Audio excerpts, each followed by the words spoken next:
Hello students, welcome to our channel DK Centum Challengers.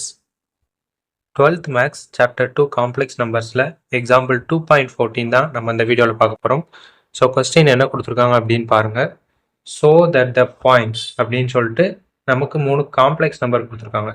So இங்கே நமக்கு points அப்படின்னு சொல்லியிருக்காங்க, பட் நமக்கு காம்ப்ளெக்ஸ் நம்பர் அப்படின்னு சொல்லியிருக்காங்க. ஸோ இங்கே தான் நமக்கு ட்விஸ்ட்டே வைக்கிறாங்க. Are the vertices of an equilateral triangle. So இந்த 3 பாயிண்ட்டும் ஒரு ஈக்குவலேட்ரல் ட்ரையாங்கிளை ஃபார்ம் பண்ணுது அப்படின்னு சொல்லி நம்மளை காட்ட சொல்கிறாங்க. ஓகேவா? ஸோ ஃபஸ்ட் நம்ம கொடுத்துருக்க காம்ப்ளெக்ஸ் நம்பர்ஸை Z1, Z2, Z3 அப்படின்னு டினோட் பண்ணிக்கலாம். ஸோ இந்த பாயிண்ட் 1 நம்ம Z1 அப்படின்னு டினோட் பண்ணிக்கலாம். Z1 equal to 1. ஸோ அதே மாதிரி இந்த பாயிண்ட்டை நம்ம Z2 அப்படின்னு டினோட் பண்ணிக்கலாம். Z2 equal to -1/2 plus I√3/2. So next இந்த காம்ப்ளெக்ஸ் நம்பரை நம்ம Z3 டினோட் பண்ணிக்கலாம். Z3 equal to -1/2 minus I√3/2. ஓகேவா? ஸோ இதுதான் கிவன் காம்ப்ளெக்ஸ் நம்பர். ஸோ இப்போது நம்ம இந்த ஒவ்வொரு காம்ப்ளெக்ஸ் நம்பரையும் பாயிண்ட்டாக கன்வெர்ட் பண்ணணும். ஸோ பாயிண்ட்டாக கன்வெர்ட் பண்ணுறது எப்படின்னு நம்ம எக்ஸசைஸ் 2.2லேயே பார்த்துருக்கோம். ஓகேவா? ஸோ இப்போது இந்த Z1 அப்படின்ற காம்ப்ளெக்ஸ் நம்பரு, ஸோ இது நமக்கு 1 மட்டும்தான் கொடுத்துருக்காங்க. ஸோ இதுவுமே நமக்கு ஒரு காம்ப்ளெக்ஸ் நம்பர் தான். ஏன் அப்படின்னா 1 நம்ம 1 + 0i அப்படின்னு எழுதலாம். ஸோ இப்போ இது ஒரு காம்ப்ளெக்ஸ் நம்பர் தானே, ஸோ அதனால தான். ஸோ இதை நம்ம எப்படி பாயிண்ட்டாக எழுதலாம் அப்படின்னா bracket, so inside comma. So இந்த பக்கம் நமக்கு ரியல் பார்ட் வரணும், இந்த பக்கம் நமக்கு இமேஜினரி பார்ட் வரணும். ஸோ இதில் ரியல் பார்ட் நமக்கு என்ன 1. ஸோ நெக்ஸ்ட்டு இமேஜினரி பார்ட் நமக்கு என்ன 0. ஸோ இதுதான் இந்த காம்ப்ளெக்ஸ் நம்பரோட பாயிண்ட். ஓகேவா? ஸோ இதே மாதிரி தான் மீதி இருக்க 2 காம்ப்ளெக்ஸ் நம்பருக்கும் நம்ம எழுதணும். Z2 equal to -1/2 plus I√3/2. So இதை நம்ம எப்படி பாயிண்ட்டாக எழுதலாம்? ஃபஸ்ட்டு ரியல் பார்ட் நமக்கு -1/2. நெக்ஸ்ட்டு இமேஜினரி பார்ட் நமக்கு +√3/2. அப்போது √3/2. ஓகேவா? ஸோ நெக்ஸ்ட்டு Z3ன்ற காம்ப்ளெக்ஸ் நம்பர். ஸோ அது நமக்கு -1/2 மைனஸ் I√3/2. ஸோ இதை நம்ம எப்படி பாயிண்ட்டாக எழுதலாம்?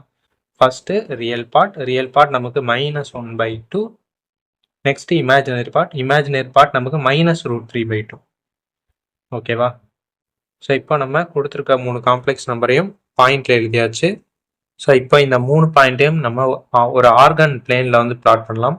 ஸோ ஆர்கன் பிளேனில் பிளாட் பண்ணுறது எப்படி அப்படின்றத நம்ம எக்ஸசைஸ் 2.2லேயே பார்த்துருக்கோம். ஓகேவா? ஸோ அதை யூஸ் பண்ணி தான் பிளாட் பண்ண போகிறோம். ஸோ இது வந்து நமக்கு ரியல் ஆக்சிஸ், இது நமக்கு இமேஜினரி ஆக்சிஸ். ஓகேவா? ஸோ இப்போ ஃபஸ்ட்டு இந்த 1,0 அப்படின்ற பாயிண்ட். ஸோ இந்த 1,0 அப்படின்ற பாயிண்ட் சம்வேர் இங்கே இருக்கும். ஸோ இது நான் வந்து ரஃபாக தான் பிளாட் பண்ணுறேன். ஸோ இது வந்து Z1 அப்படின்ற பாயிண்ட் 1,0. ஓகேவா? ஸோ நெக்ஸ்ட்டு இந்த பாயிண்ட்டு -1/2. ஸோ -1/2 அப்படின்றது சம்வேர் இந்த இடத்துல இருக்கும். So next +√3/2. ஸோ அது சம்வேர் இங்கே இருக்கும் அப்படின்னு எடுத்துக்கலாம். ஓகேவா? ஸோ இது வந்து Z2 அப்படின்ற பாயிண்ட். இது வந்து -1/2, √3/2. ஓகேவா? Next Z3. ஸோ இந்த பாயிண்ட் பார்த்தீங்கன்னா -1/2. ஸோ அதே -1/2 இங்கே தான் இருக்கும். ஸோ இங்கே பார்த்தீங்கன்னா -√3/2. ஸோ -√3/2 சம்வேர் இங்கே இருக்குன்னு வச்சுக்கோங்க. ஓகேவா? ஸோ இது வந்து Z3 அப்படின்ற காம்ப்ளெக்ஸ் நம்பர். ஸோ இதனுடைய பாயிண்ட் வந்து நமக்கு -1/2, -√3/2. ஓகேவா? ஸோ இப்போ இதை ஜாயின் பண்ணோம் அப்படின்னா நமக்கு கிடைக்க போகிறது ஒரு ட்ரையாங்கிள் தான். ஸோ நம்ம என்ன ப்ரூவ் பண்ணணும் அப்படின்னா இது வந்து ஒரு ஈக்குவலேட்ரல் ட்ரையாங்கிள் அப்படின்னு ப்ரூவ் பண்ணணும். ஸோ ஈக்குவலேட்ரல் ட்ரையாங்கிள் அப்படின்னா நமக்கு தெரியும். ஸோ இந்த 3 சைடோட லென்த்தும் நமக்கு ஈக்குவலாக இருந்துச்சு அப்படின்னா இது ஒரு ஈக்குவலேட்ரல் ட்ரையாங்கிள். ஸோ இப்போ நம்ம இந்த 3 சைடோட லென்த்தை கண்டுபிடிச்சோம் அப்படின்னாலே ஸோ இது ஒரு ஈக்குவலேட்ரல் ட்ரையாங்கிளா இல்லையா அப்படின்றத சொல்லிடலாம்.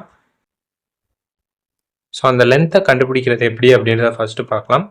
ஸோ இது வரைக்கும் நம்ம இதுக்கு முன்னாடி சம்ஸ்லாம் எப்படி பார்த்துருப்போம் அப்படின்னா ஒரு காம்ப்ளெக்ஸ் நம்பருக்கு மாடுலஸ் எடுத்தோம் அப்படின்னா ஆரிஜின்லேருந்து அந்த காம்ப்ளெக்ஸ் நம்பர் எவ்வளோ டிஸ்டன்ஸில் இருக்குது அப்படின்றது கிடைக்கும். ஃபார் எக்ஸாம்பிள் Z2 அப்படின்ற காம்ப்ளெக்ஸ் நம்பரே நம்ம எடுத்துக்கலாம். ஓகேவா? ஸோ இதுக்கு மட்டும் நம்ம மாடுலஸ் எடுத்தோம் அப்படின்னா இங்கேருந்து இந்த காம்ப்ளெக்ஸ் நம்பர் இதுக்கு இடையில இருக்க டிஸ்டன்ஸ் வந்து நமக்கு கிடைக்கும்.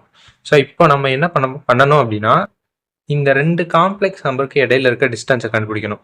ஸோ அது எப்படி அப்படின்னா ஃபார் எக்ஸாம்பிள் Z2 அப்படின்ற ஒரு காம்ப்ளெக்ஸ் நம்பர், அதே மாதிரி Z3 அப்படின்ற காம்ப்ளெக்ஸ் நம்பர்.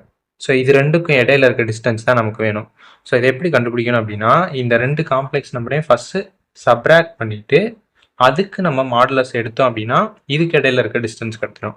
ஸோ அதே மாதிரி தான் மிச்சம் இருக்க ரெண்டுக்கும் ஃபஸ்ட்டு Z3க்கும் Z1க்கும் இடையில இருக்க டிஃப்ரென்ஸ் கண்டுபிடிச்சிட்டு அதுக்கப்புறமா அதுக்கு மாடுலஸ் இருக்கணும். அதே மாதிரி தான் Z2க்கும் Z1க்கும். ஓகேவா? ஸோ இப்போ சம் போட்டோம் அப்படின்னா உங்களுக்கு புரியும். ஸோ ஃபஸ்ட்டு நம்ம Z1க்கும் Z2க்கும் இடையில இருக்க டிஸ்டன்ஸாக கண்டுபிடிக்கலாம். ஓகேவா? அதை எப்படி கண்டுபிடிக்கணும்?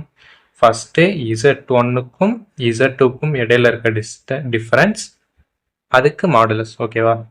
ஸோ இதை நீங்கள் இப்படி மாற்றி கூட எழுதிக்கலாம். Z2 மைனஸ் Z1 கூட எழுதிக்கலாம். ஓகேவா? ஈக்குவல் டு ஸோ ஃபஸ்ட்டு நமக்கு Z1 அப்படின்றது என்ன? நமக்கு Z1 அப்படின்றது 1,0ன்ற பாயிண்ட்டு நமக்கு கொஸ்டினில் என்ன கொடுத்துருக்காங்க அப்படின்னா 1 மட்டும்தான் கொடுத்துருக்காங்க. ஓகேவா?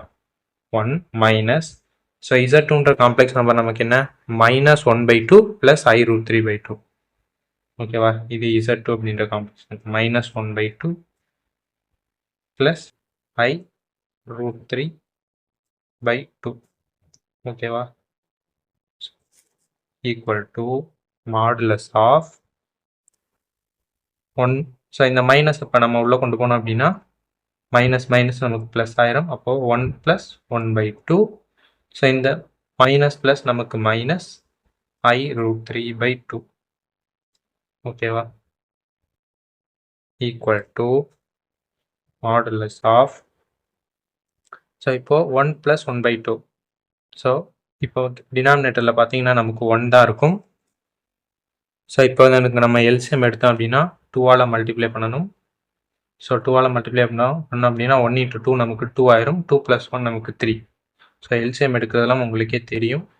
/2 மைனஸ் இந்த I√3/2 அப்படி இருக்கும். ஓகேவா? I√3/2. ஸோ இப்போது இதுக்கு மாடுலஸ் எடுக்கணும். ஸோ மாடுலஸ் எடுக்கிறதுக்கான ஃபார்முலா நமக்கு தெரியும். என்ன? Root of real part square plus imaginary part square. முன்னாடி சம்ஸ்லேயே பார்த்துருக்கோம். Root of real part square. Real part நமக்கு 3/2. ஸோ இதனுடைய ஸ்கொயர் அப்படின்னா 3 ஸ்கொயர் 9 டிவைடட் பை 2 ஸ்கொயர் 4. ஓகேவா? Minus imaginary part square, sorry plus imaginary part square. So imaginary part நமக்கு என்ன -√3/2. So அப்போ அதனுடைய ஸ்கொயர் அப்படின்னா மைனஸ் ஸோடைய ஸ்கொயர் நமக்கு ப்ளஸ் தான் கிடைக்கும். ஸோ அதை விட்டுலாம். நெக்ஸ்ட்டு √3 ஸ்கொயர் நமக்கு 3 டிவைடட் பை 2 ஸ்கொயர் நமக்கு 4. ஓகேவா? Equal to root of so இப்போ 9 + 3 டினாமினேட்டர் ஈக்குவலாக தான் இருக்குது. அதனால் நியூமரேட்டர் நம்ம ஆட் பண்ணிக்கலாம். அப்போ 9 + 3 நமக்கு 12 கிடைக்கும் டிவைடட் பை 4. ஓகேவா? ஸோ இப்போது இந்த √12 நம்ம எப்படி எழுதலாம்? ஸோ ரூட்டை நம்ம தனித்தனியாக பிரிச்சுக்கலாம். ஸோ அப்போ √12 நம்ம எப்படி எழுதலாம்? 4 × 3 அப்படின்னு எழுதலாம். ஓகேவா? டிவைடட் பை √4 ஆன்சர் நமக்கு 2. ஓகேவா? ஸோ இப்போது இங்கே பார்த்தீங்கன்னா இங்கேயுமே இந்த ரூட்டை நம்ம தனித்தனியாக பிரிச்சுக்கலாம். அப்போது √4 × √3 அப்படின்னு கிடைக்கும். ஸோ இதில் √4 ஆன்சர் மட்டும் நமக்கு 3 × √3. ஓகேவா? அது அப்படியே இருக்கும். அதை நம்ம சால்வ் பண்ண முடியாது. டிவைடட் பை இந்த 2. இப்போ இங்கே நமக்கு 2 கேன்சல் ஈக்குவல் டு √3. ஸோ இப்போ பார்த்தீங்கன்னா இந்த Z1க்கும் Z2க்கும் இடையில இருக்க டிஸ்டன்ஸ் நமக்கு √3 யூனிட்ஸ். ஓகேவா? அப்படின்னு கிடச்சிருக்கு. ஸோ நெக்ஸ்ட் நம்ம Z2க்கும் Z3க்கும் கண்டுபிடிக்கலாம். ஸோ அதே தான் modulus of Z2 minus Z3 ரெண்டுக்கும் இடையில இருக்க டிஸ்டன்ஸ் அதுக்கு மாடுலஸ். ஸோ Z2 வேல்யூ நம்ம கொஸ்டினில் கொடுத்துருக்காங்க. என்னென்னா -1/2 ப்ளஸ் I√3/2. ஸோ இது வந்து Z2 மைனஸ் Z3 நம்ம கொஸ்டின்லேயே கொடுத்துருக்காங்க. -1/2 மைனஸ் I√3/2. ஓகேவா? ஓகே. ஸோ இப்போ நம்ம மாடுலஸ் ஆஃப் ஸோ இந்த -1/2 ப்ளஸ் I√3/2. ஸோ இந்த மைனஸை நம்ம உள்ளே கொண்டு போனோம் அப்படின்னா மைனஸ் மைனஸ் நமக்கு ப்ளஸ் ஆயிரும். அப்போது +1/2. ஸோ இங்கேயும் நமக்கு மைனஸ் மைனஸ் ப்ளஸ் ஆயிரும். அப்போ +i√3/2. ஓகேவா மாடுலஸ். ஸோ இங்கே பார்த்தீங்க அப்படின்னா இந்த +1/2வும் -1/2வும் நமக்கு கேன்சல். ஓகேவா, அப்போது மாடுலஸ் ஆஃப், ஸோ இங்கே பார்த்தீங்கன்னா i+i√3/2 +i√3/2. அப்போ நமக்கு என்ன கிடைக்கும்? 2i√3/2. ஓகேவா, ஸோ இங்கே பார்த்தீங்கன்னா இந்த 2 கேன்சல் மாடுலஸ். ஓகேவா, 2 கேன்சல் ஆயிடுச்சு. ஸோ இப்போயுமே நமக்கு மாடுலஸோட ஃபார்முலா என்ன? Root of real part square plus imaginary part square. So இங்கே ரியல் பார்ட் நமக்கு என்ன? 0. ஏன்னா முன்னாடி எதுவுமே இல்லை, அப்போ 0 தான் இருக்கும். ஸோ அப்போ 0² நமக்கு 0 தான். Plus imaginary part square. Imaginary part நமக்கு என்ன? +√3. அப்போ +√3யோட ஸ்கொயர் நமக்கு 3 மட்டும் கிடைக்கும். ஓகேவா, ஸோ இப்போ ரூட் ஆஃப் 0 + 3 நமக்கு 3 தான்.